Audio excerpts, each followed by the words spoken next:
Masa tenang pemilu 2024 dimulai sejak 11 Februari dan akan berakhir 13 Februari 2024. Bawaslu mengimbau. Saudara, masa kampanye pemilu 2024 akan berakhir pada Sabtu besok 10 Februari 2024 dan setelah itu akan memasuki masa tenang yaitu dari tanggal 11 hingga 13 Februari 2024. Apa arti dari masa tenang? Berikut adalah penjelasan dari jurnalis Kompas TV Desi Fiftena berikut ini. Wah, gak berasa nih ya, ternyata masa kampanye Capres-Cawapres ini bakalan segera berakhir. Terus habis ini apa lagi dong tahapan pemilunya? Masa tenang!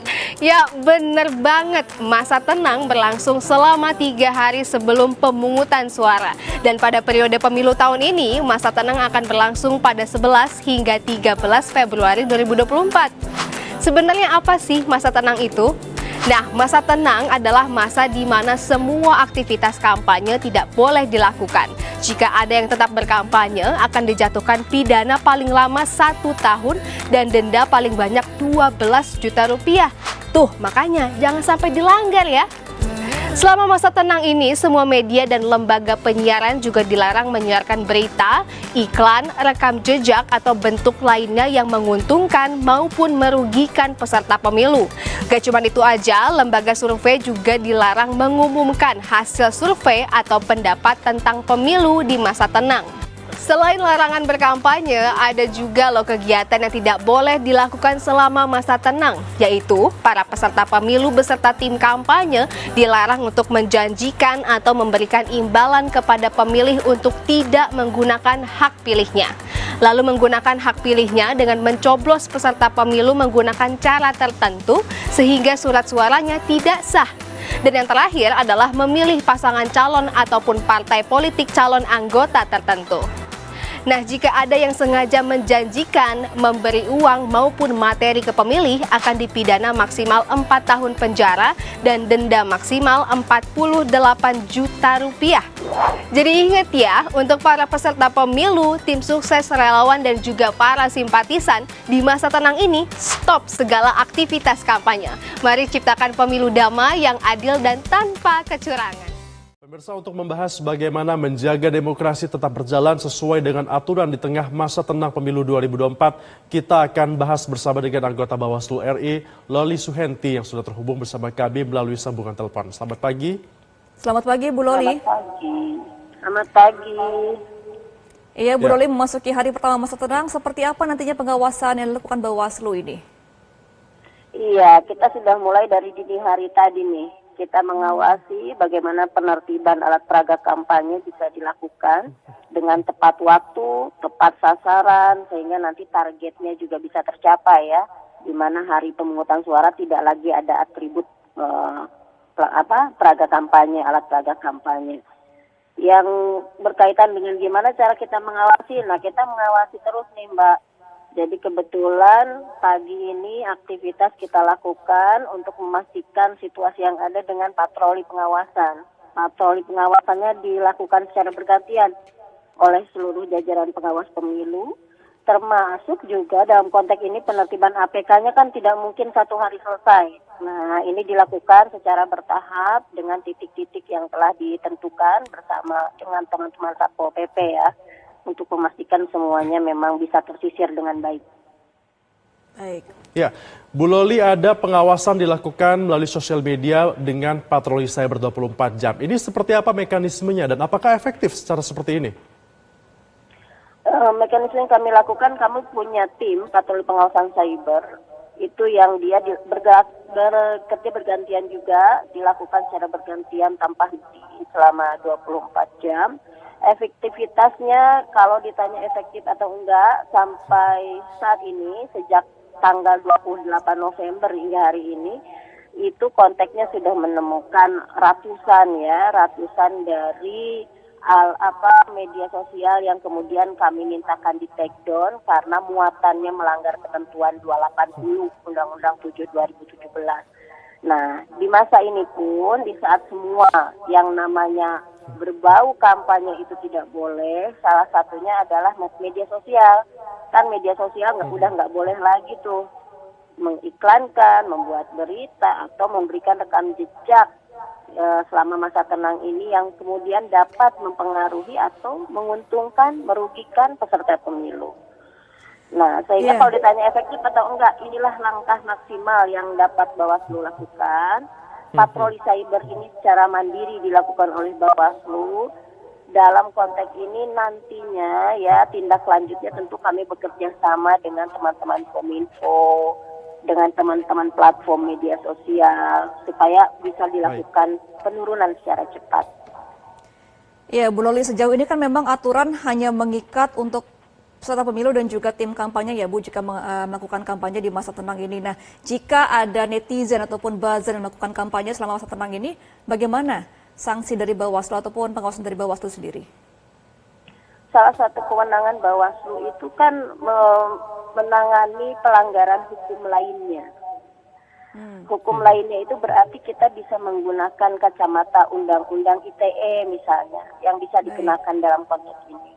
Sehingga dalam konteks penanganan hukum lainnya, Bawaslu tentu akan memberikan rekomendasi kepada instansi terkait untuk proses penanganan lebih lanjut.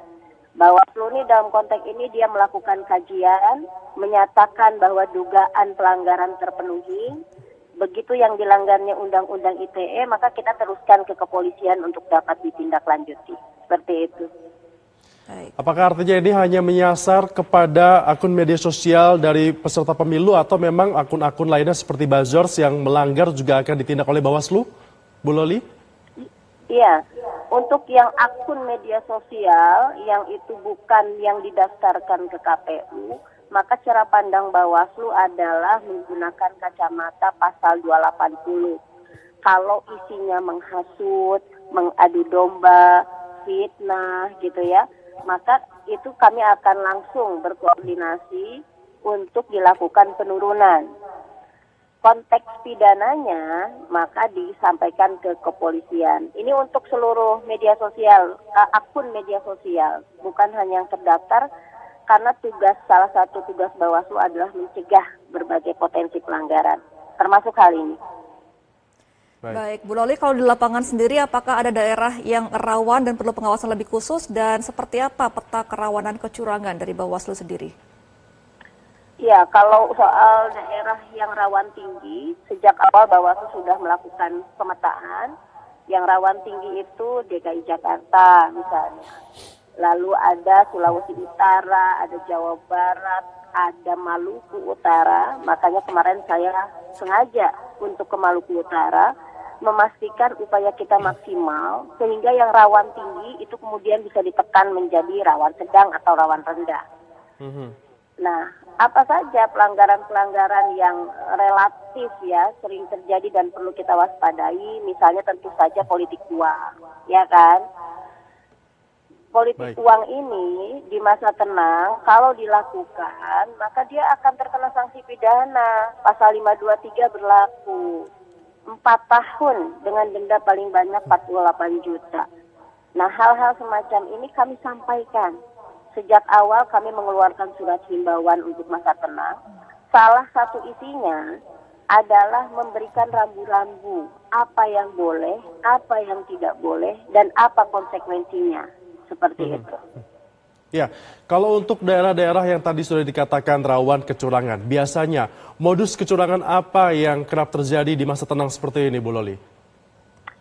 Yang pertama misalnya orang melakukan aktivitas kampanye. Padahal nyata-nyata kalau namanya masa tenang berarti tidak ada kegiatan kampanye pemilu.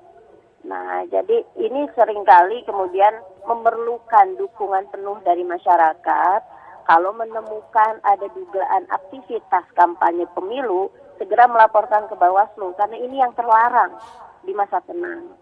Modusnya misalnya kampanye terselubung, orang sering bilang begitu kan. Tapi nggak apa-apa, seminim apapun informasinya disampaikan saja karena Bawaslu wajib menelusuri ketika ada informasi awal yang masuk.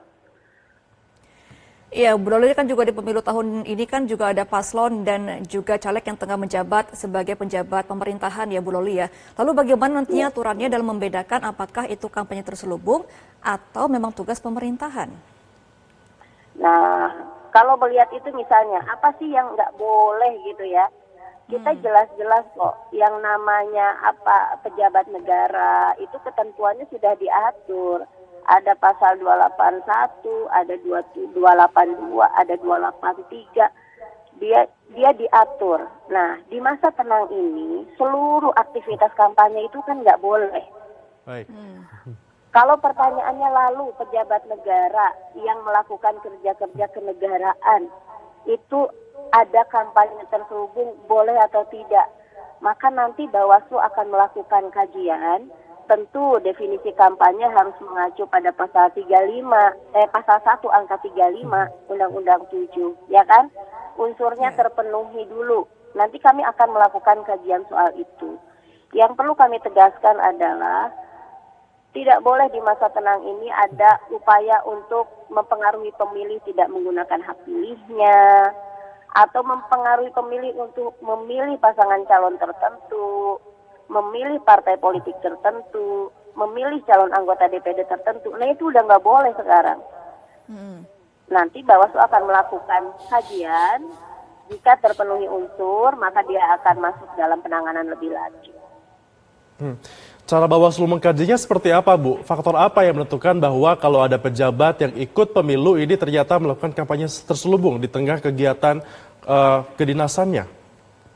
Ya, contoh misalnya kami tentu akan melihat berdasarkan definisi apa itu kampanye. Yang tadi ya, pasal 1 angka 35 di undang-undang. Bahwa kampanye adalah kegiatan untuk meyakinkan pemilih yang dilakukan oleh peserta pemilu atau pihak yang ditunjuk peserta pemilu melalui visi, misi, program kerja, dan atau citra diri.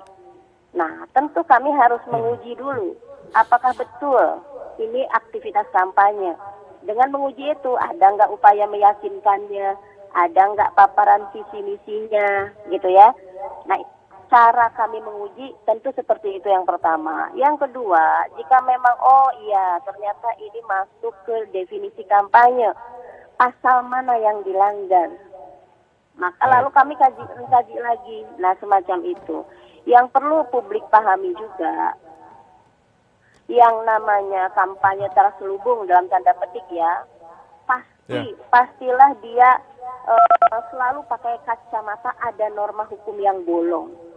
Sehingga itu digunakan, dimanfaatkan oleh orang yang sudah memahaminya untuk tetap menerobos, kira-kira kan begitu. Baik, Nah, Bu Loli, sesungguhnya sanksi. sebagai publik, inilah waktu kita melakukan penilaian. Jadi di masa tenang, masyarakat lakukan penilaian sebaik-baiknya, sekritis-kritisnya.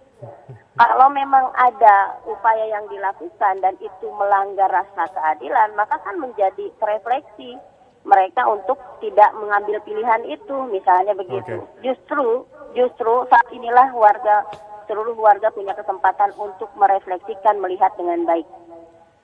Baik, Bu Loli, untuk sanksi terberat yang bisa diberikan Bawaslu kepada peserta pemilu dan juga tim kampanye yang masih melakukan colongan kampanye di masa tenang ini, apa, Bu Loli? Belum ada kan?